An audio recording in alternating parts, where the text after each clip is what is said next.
He committed no sin, and no deceit was found in his mouth. When they hurled their insults at him, he did not retaliate. When he suffered, he made no threats. Instead, he entrusted himself to him who judged justly. He himself bore our sins in his body on the cross, so that we might die to sin and live for righteousness. By his wounds you have been healed. For you were like sheep going astray, but now you have returned to the shepherd and overseer of your souls. 1 Peter 2, 22-25.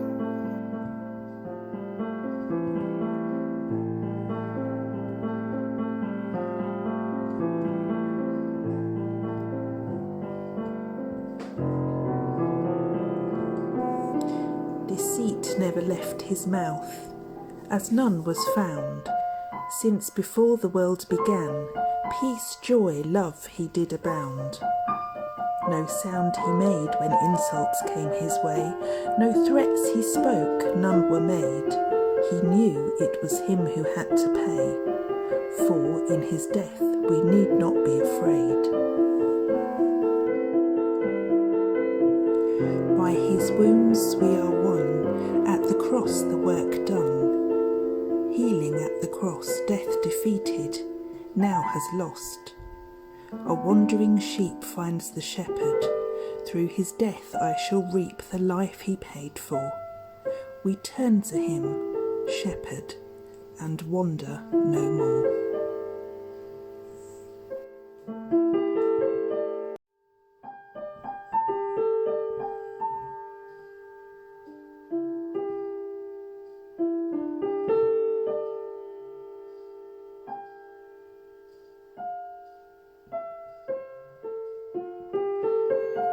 We've heard that Jesus shouted, "Why have you forsaken me?" on the cross.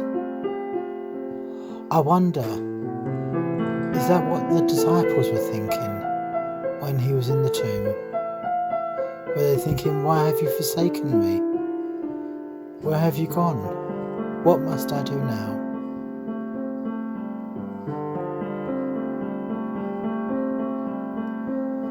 If we're being honest with ourselves, we've all probably had moments where we ask God, "Where are you in this? Why have you forsaken me?" How should we respond when we find ourselves in those types of situations? Where we feel alone, where we feel anxious or forsaken? Those very words that Jesus spoke on the cross were taken from Psalm 22. Psalm 22 is a prophetic lament written by King David.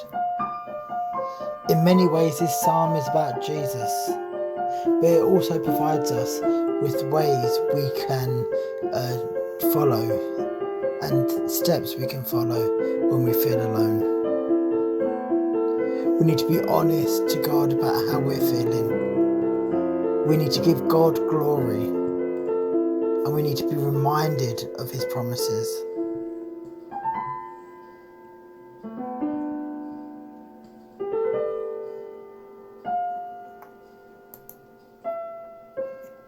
The Bible doesn't tell us much about the time between when Jesus' death and his resurrection. But it was during the time of Passover. During the time of the celebration, Jews would share a meal with each other and sacrifice perfect lambs at the temple before preparing to rest on the Sabbath. It was the day before the Sabbath that Jesus' body was sealed in the tomb. As I say, can we imagine being one of Jesus' disciples? We had lost one of our closest friends. He'd been wrongly killed. But we weren't allowed to properly grieve his death until the day of rest is over, the Sabbath is over.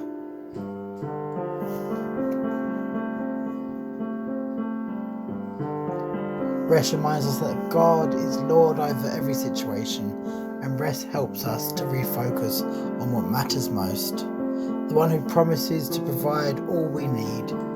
when we choose to be still in the middle of hardship, we choose to worship God. So no matter what's going on around you today, choose to rest in God.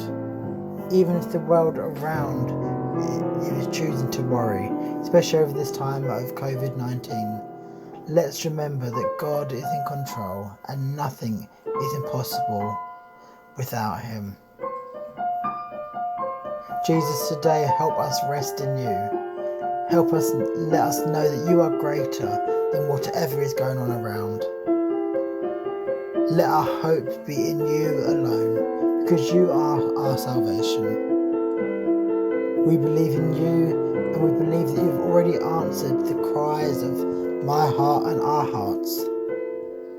Lord, even though we are still waiting to see those answers, let us today fix our eyes on You. Stillness, contemplating what happened. Silent morning of Jesus, since the skies had blackened.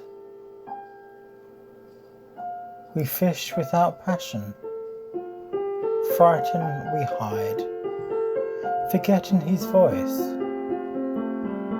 We have no Jesus at our side.